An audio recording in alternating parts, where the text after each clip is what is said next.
एक लड़की थी काजल, उसकी शादियों की तैयारी चल रही थी, घर में बारात आने वाली थी। शादी की सभी रस्में पूरी की जा रही थी, सभी मेहमान, दोस्त, रिश्तेदार घर पर आए हुए थे।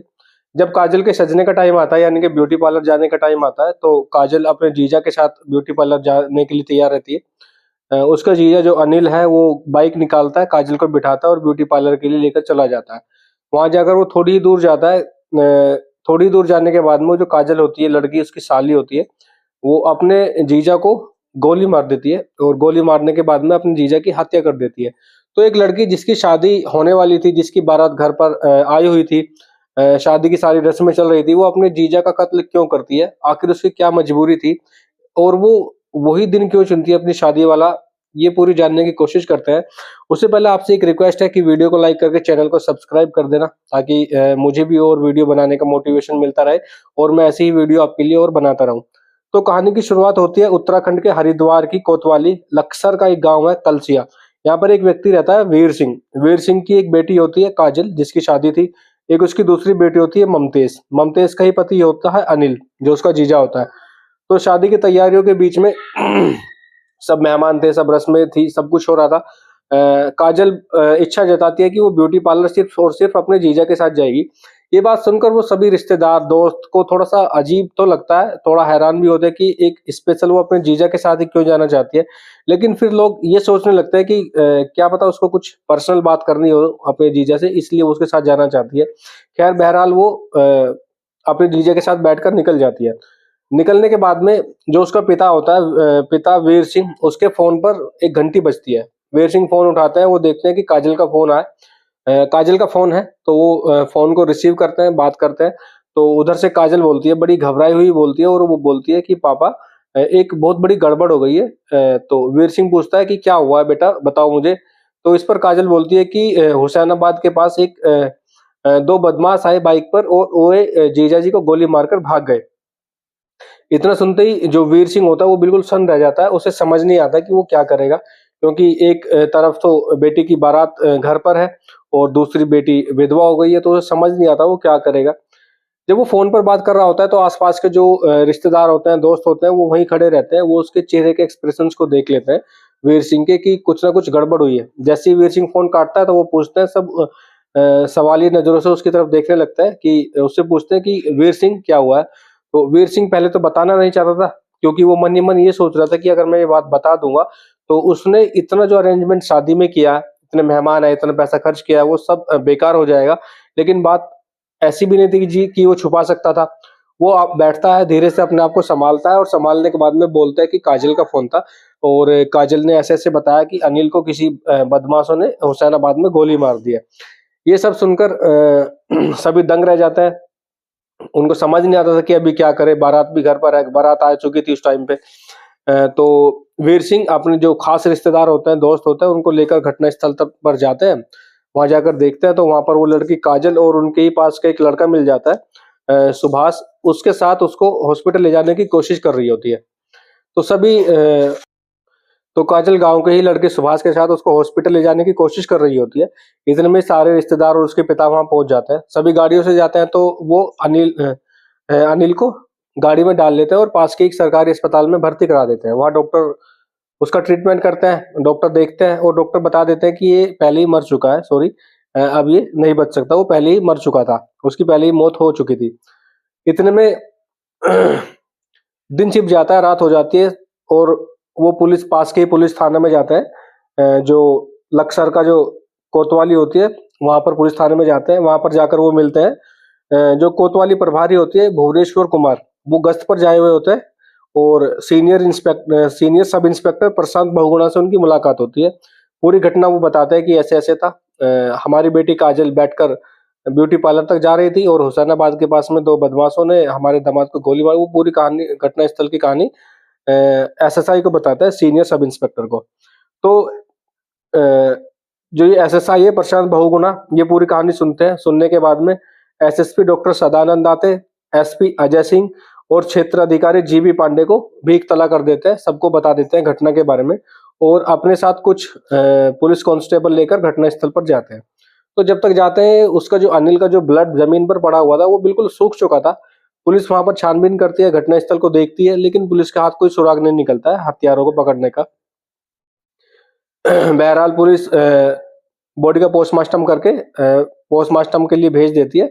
अगले दिन बॉडी उनको मिल जाती है क्रियाक्रम करने के बाद में। तो पुलिस वाले बॉडी का पोस्टमार्टम वगैरह करा के बॉडी उनको घर वालों को सुपुर्द कर देते हैं। अगले दिन पुलिस पूछताछ करती है वीर सिंह से। वीर सिंह से पूछती है कि कैसे कैसे हुआ। तो वीर सिंह बताता है कि मेरी बेटी की शादी है, काजल अपने जीजा के साथ ब्यूटी पार्लर जा रही थी, तभी पास की हुसैनाबाद में काजल जो है वो वहां पर बाइक रुकवाती है हुसैनाबाद के पास। वो बोलती है कि टॉयलेट वगैरह आता है, तो काजल वहां झाड़ियों के पास थोड़ी दूर में झाड़ियां होती है, वहां चली जाती है। इतने में दो बदमाश आते हैं और उसके दामाद को गोली मारकर वहां से फरार हो जाते हैं, जिससे उसके दामाद की मौत हो जाती है। ये पूरा कहानी जो वीर सिंह है पुलिस वालों को बताता है। पुलिस वाले काजल से छानबीन करते हैं, काजल से पूछताछ करते हैं, तो काजल भी सेम कहानी बताती है, क्योंकि काजल ने ये कहानी अपने पिताजी को बताई थी।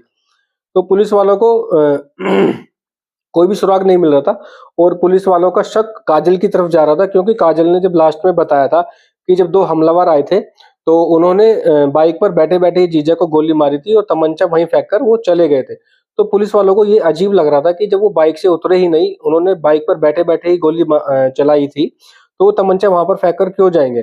तो इस पर पुलिस वालों ने काजल से पूछा, अच्छा चलो ये बताओ, जब आप वहां थी तो तुमने क्या देखा, उनकी बाइक किस कलर की थी, कौन सी बाइक थी। तो काजल उनके इस सवालों का जवाब देते हुए उसकी जुबान लड़खड़ाती है, लेकिन वो फिर भी अपने आप को संभालते हुए बोलती है कि इतने में झाड़ियों से आई थी, वो गोली मारकर दूर जा चुके थे, इसलिए मैं उनकी बाइक का कलर या बाइक देख नहीं पाई कि कौन सी बाइक थी। तो पुलिस वालों के शक के दायरे में काजल आ जाती है, लेकिन उनके पास अभी भी कोई ठोस सबूत नहीं था। वो काजल का और काजल के घर वालों का फोन सर्विलांस पर लगा देता है, ट्रैकिंग पे लगा देता है, ताकि जो हमलावर थे उनके बारे में कोई जानकारी जुटाई जा सके। छानबीन चल रही थी, काजल से और उसके पिताजी से कोई पुलिस को इन्फॉर्मेशन नहीं मिली थी। अब पुलिस वाले पूछताछ करते हैं अनिल की पत्नी से, जिसका नाम होता है ममतेज। ममतेज से वो पूछताछ करते हैं। ममतेज क्षेत्राधिकारी जो होते हैं वहां के उस टाइम पे, जीबी पांडे, उनसे मुलाकात होती है उसकी, ममतेज की। और वो ममतेज उनको साफ साफ बता देती है कि मेरे पति की हत्या में मेरे हो ना हो मेरे मायके वालों का हाथ है। तो इस पर जो क्षेत्राधिकारी होते हैं जीबी पांडे, वो बोलते हैं कि आप ऐसा क्यों बोल रहे हो कि तुम्हारे पति की हत्या में तुम्हारे मायके वालों का हाथ हो सकता है।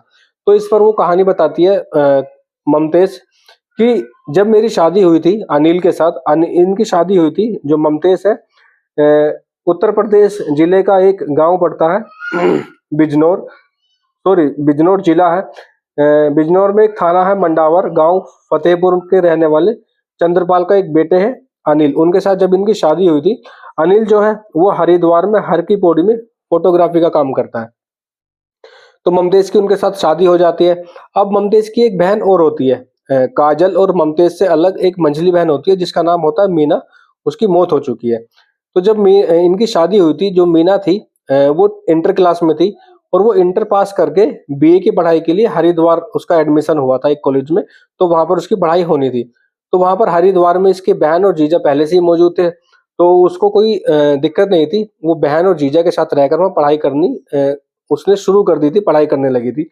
बीए का अंतिम ईयर आता है, इतने में ही एक दिन ममतेज अपने पिताजी को फोन करती है कि पिताजी मीना ने आत्महत्या कर ली, खुदकुशी कर ली। वीर सिंह जाते हैं, हरिद्वार जाते हैं, वो उसके पास अपनी बेटी का वो शव लेकर अपने घर आ जाते हैं। लेकिन जब वो वहां पर उसका अंतिम क्रियाक्रम कर रहे थे, तो वो अपने बेटी के जो शरीर है उसको देखते हैं, उस पर कुछ घाव होते हैं, कुछ खरोच के निशान होते हैं या कुछ मतलब अननेचुरल घाव उसके शरीर पर उनको दिखते हैं, जिससे वीर सिंह जो होता है समझ जाता है कि मेरी बेटी ने आत्महत्या अपनी मर्जी से नहीं करी है, इसको मजबूर किया गया आत्महत्या करने के लिए। और उस दिन वीर सिंह अपनी बेटी और अपने दामाद अनिल दोनों से नफरत करने लगता है और उनसे पूरे नाते रिश्तेदार सब कुछ तोड़ देते हैं। उनका मिलना जुलना बिल्कुल बंद हो जाता है।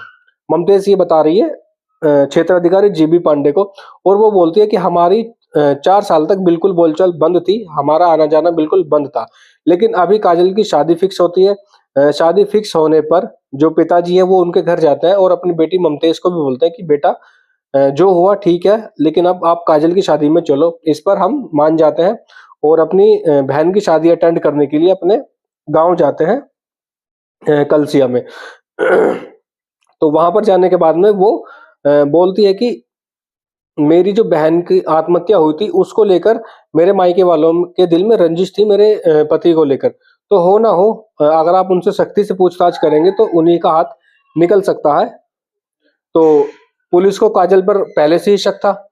अ, अब उनका शक गहरा हो गया था, तो वो ये सारी जानकारी आला अधिकारी, तो काजल पर पुलिस को शक पहले से ही था। पुलिस वाले ये सारी बात जो ममतेश ने बताई थी क्षेत्राधिकारी को, वो एसएसपी डॉक्टर सदानंद दाते, एसपी अजय सिंह को बताते हैं। तो जो एसएसपी हैं डॉक्टर सदानंद दाते, वो पुलिस को ऑर्डर देते हैं कि काजल और उसके पिताजी को उठाओ और उनसे सख्ती से पूछताछ करो। तो पुलिस वाले जाते हैं, दोनों बाप और बेटी को उठाकर लाते हैं थाने में, उनसे पूछताछ होती है। पहले तो दोनों बाप बेटी बताने के लिए राजी नहीं थे, वो सेम स्टोरी बता रहे थे। बेटी को लेकर गए, वहां हमलावर आए, गोली मारकर चले गए, सेम कहानी बता रहे थे, जिससे पुलिस वालों को कुछ सुराग नहीं मिल रहा था। लेकिन जब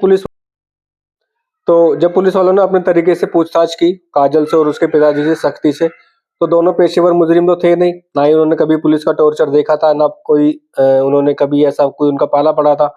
तो दोनों घबरा जाते हैं और दोनों फूट फूट कर रोने लगते हैं। तो रोने के बाद में जो क्षेत्राधिकारी होते हैं उनको पता लग जाता है कि हमारा काम हो गया, इनको रोने दो ताकि इनका दिल और हल्का हो जाए।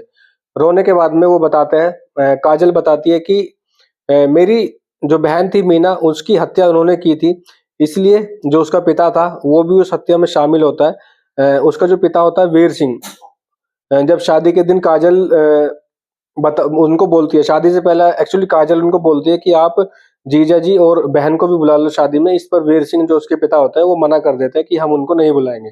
लेकिन काजल उसको अपने मन की बात बताती है कि उन्होंने हमारी बहन के साथ ऐसा ऐसा किया था और मैं उस आदमी को नहीं छोड़ूंगी, उसको मौत के घाट उतार दूंगी।